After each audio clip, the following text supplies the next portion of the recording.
Hey, how are you? This is Aaron McKay with another installment of Bird Be Gone Ask an Expert. Today, I am joined by my co host, Chris Fields and Alan Roniss. How are you guys doing? Good, man. How are you? I am doing well. I'm doing really well. So, how has the week been for you guys? You hanging in there? Yeah, pretty good. Off to a good start. It feels like, at least for us down here in Southern California, you guys are remote. Feels like things are starting to open up a little bit in regards to kind of the virus. And how does it feel where you guys are at? It is, yeah. We're in phase 1.5, applying for phase 2. I'm up in Washington State, but Okay. yeah, it's interesting for sure. It's everything's open to 25% capacity now with Okay. outdoors. So yeah, it's a little strange going into places, but yeah, slowly but surely. How about you, Yeah, Alan? same thing goes for us up here in the San Francisco area.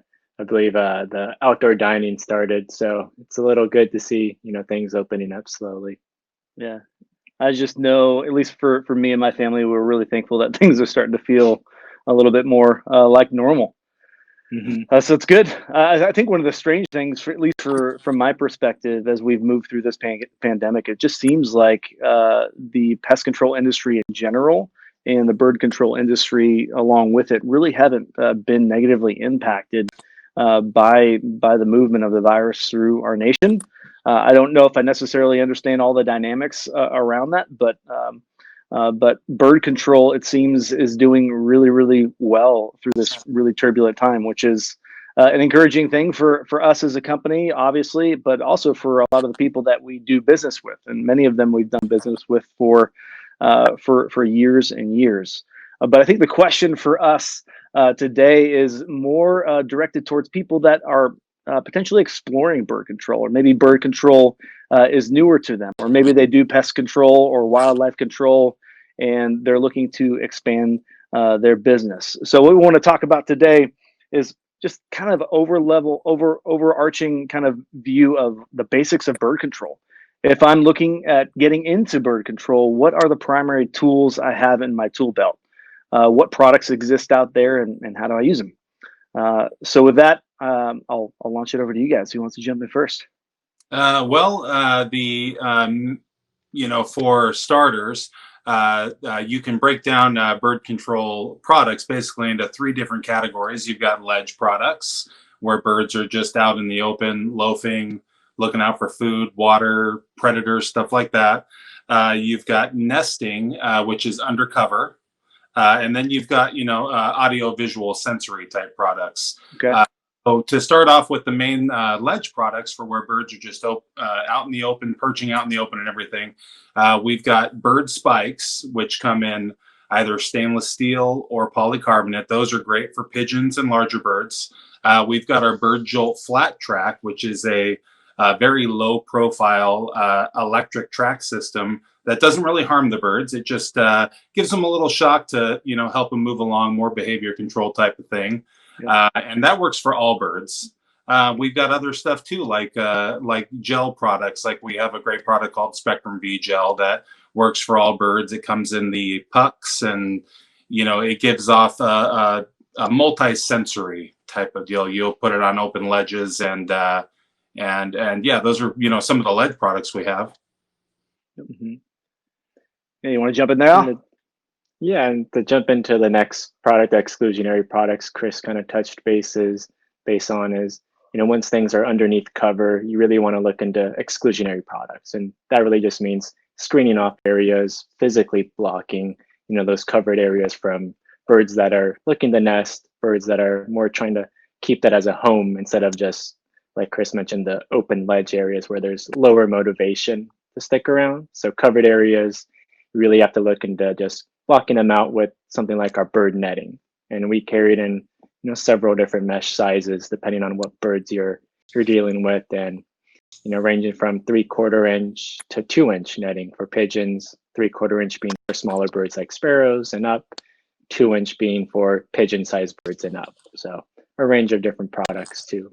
And it's not just netting. There's products like our bird slope. So that would be in, like a parking garage on a concrete ledge. Instead of having to net something off, you could use the bird slope to create a 45-degree angle, and they just can't land on that ledge anymore. So a wide variety of products to use. And that kind of leads on to the last category Chris was talking about, the sensory products. So visuals, audios, smell, taste, that type of range. And those types of products are greater for more open areas. Wouldn't you say, Chris, kind of like audio being covering up to an acre, open area, visuals scaring birds out of, open fields, maybe trees, hard to get to areas where the ledge products and net might not be the best option. Yeah, for like sound, we've got our Bird Chase Supersonic that will cover up to an acre, and you can add speakers on it to cover a larger area up to 5-6 acres. But what that is it's got different settings on it, different birds on there, puts out distress and predator calls to make them think that it's a dangerous area to be in, and you're going to shoo them off. And then we've got things like for visual, the Reflect-A-Bird, which is a great product, cone-shaped, spinning, reflective deterrent that you got sunlight and reflection bouncing every which way as it spins, and birds hate that kind of thing, and that'll shoo birds out of an area that just an large open area that maybe physical products aren't necessarily practical in that type of situation. That's where you want to maybe look at the audio visual type of stuff. Yeah. And actually, one product that I wanted to bring up was one of our newer ones, the Avian Block and Avian Pouch. It's a product that I like to recommend for, historically hard to deter areas like trees and, some areas where you really can't just install a net. It's saturated with dimethyl and thranolate, the grapeseed extract in it, and it's in a low profile pouch or a block form. And you can hang it in eaves for woodpeckers or in trees for starlings, grackles, and again, a great new product that you just can pretty much use in a lot of different areas, and it works for a range of birds, not just smaller or larger. It's it's covering a spectrum of different bird species. Right. No, it's good.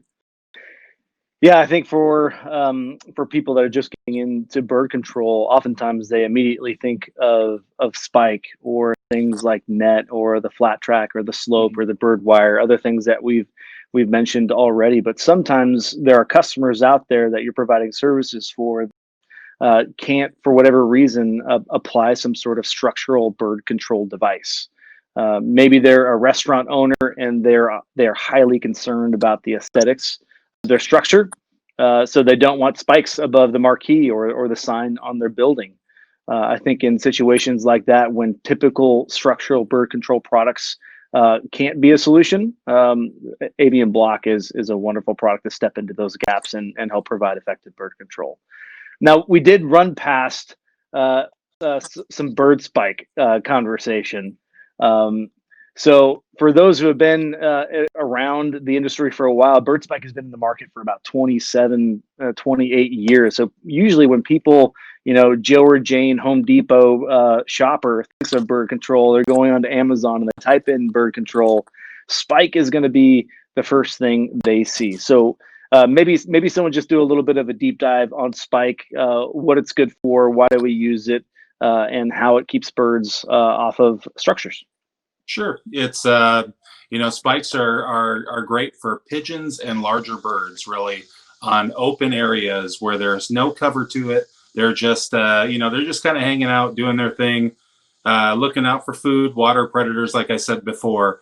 But what's great about those is pigeons and larger birds like seagulls, they have a hard time landing on the spikes because it's it's not conducive to perching and looking out for things. It's it's a great product for just keeping them off of those ledges. You've got our plastic spikes, which are guaranteed for 5 years, stainless guaranteed for 10 years. Real easy product to put down either with glue or screws. It's probably our the ledge product that has the most longevity. It's you get the longest guarantee with that product, easiest to install. I'd say if you've got pigeons or seagulls on a larger area, that's the first thing you should explore.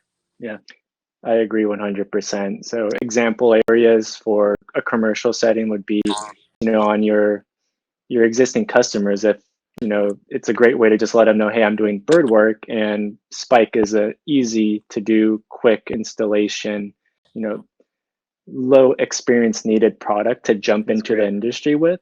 And if you have birds on, like Chris said, pigeons or seagulls perching on parapet walls on your commercial customers' buildings, very simple, very fast installation product to get your experience up, your credibility up with your existing customers. Yeah. And Alan, that's a wonderful segue to our last question. We'll wrap up today's session. If you remember how I opened up our time together today, we're basically trying to talk to people that are maybe exploring adding bird control to their existing business. So if I'm new to the bird control industry, what types of jobs should I be looking for? And from a product perspective, the overall kind of skill needed to install them, where should I start? Where should I get my feet wet? So just to jump into what we were talking about, spikes are a great place to start because, like I mentioned, your skill level doesn't have to be high in bird control.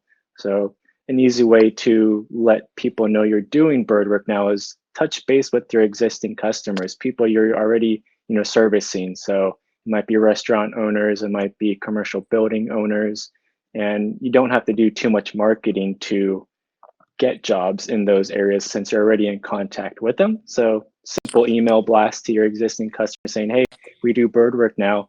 You'll be surprised how many of them are going to respond saying, hey, I didn't know you guys do bird work. We have a pigeon problem on our rooftop. Or we hear crows, walking around on a rooftop, or seagulls perching. It's very, for us, it's obvious, but for you, it's something that you could just jump into very easily. It's customers just don't know you do bird work, and just let them know. Yeah. And great to start with too is residential stuff, small commercial. That's really the place to build your experience. Like Alan said, with the spikes, with the Spectrum V gel pucks, very easy to put down. And then when you start exploring more projects like netting and things like that, give us a call. That's what we're here for. We're available 6 a.m. to 5 p.m., Monday through Friday Pacific time. And we're here to help you when you want to jump into the deeper end of bird control with netting and whatnot. Yeah. Yeah, and I think one thing to remind all of the people listening and all the various platforms where they're tuning in on is that you're not alone in this journey of diving into bird control. So if you have an opportunity to maybe bid or provide a proposal to one of your customers on bird control and you're not quite sure what to do, that is exactly why Chris, Alan, myself, and our other coworkers are here for. We spend the majority of our days on the phones, looking at photos, FaceTiming with customers on job sites, saying, "Hey, this is the problem I'm experiencing. This is what I'm thinking. What are your thoughts? What's your recommendation?" So, I mean, maybe from your guys' perspective, because you do answer a lion's share of those calls that are coming in.